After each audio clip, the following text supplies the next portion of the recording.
And we roll along into the last week of Movember here, and with a guy whose mustache has always flown under the radar here in San Antonio, Matt Watkins joins us. Now, Matt, this mustache, which surfaced last season towards the end of the year, has resurfaced here, and I don't think anybody's really surprised, but boy, it's getting pretty thick, don't you think? Yeah, I think it's come in well. I've had a strong run here, and it's been a lot of fun having a mustache again this year. People look at you a little differently and stuff like that, but it's for a good cause, and it's fun to do. I got to ask you, was it Ryan Holweg that gave you the inspiration to grow the mustache last season at the end of the year? Well, Holly definitely had a influence on me. We went on a little road trip there and had a mustache.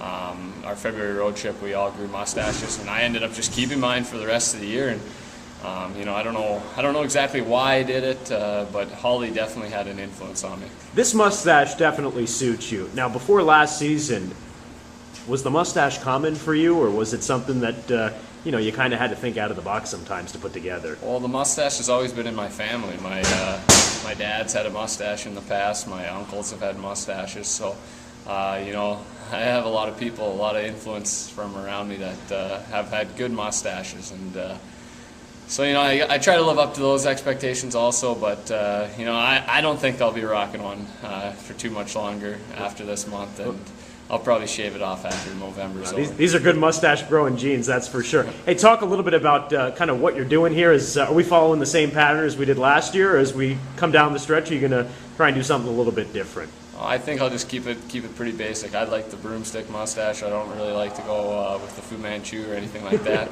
I just like to keep it basic, and those are the ones I think I have the most respect for. What are your thoughts on some of the other guys' stashes in the locker room right now? Well, we got to think for a second who we got. We got Holly's, obviously. He goes without saying. He's always has a good mustache.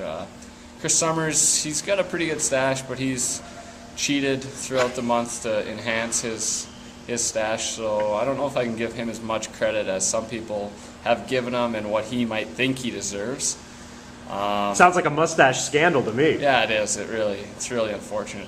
There are some poor ones, like David Bryan's is terrible. Yeah.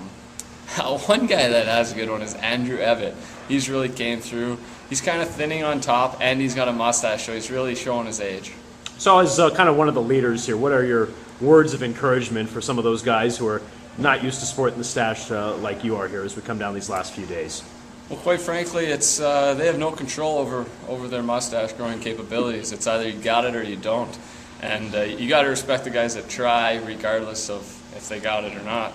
And it's pretty much all natural. So if you got the genes to grow a mustache, some guys can grow a thick head of hair, other guys can grow a thick beard. It's just what you got, you flaunt. So. Good analysis of the mustache with Matt Watkins. Thanks, Matt. All right, thanks.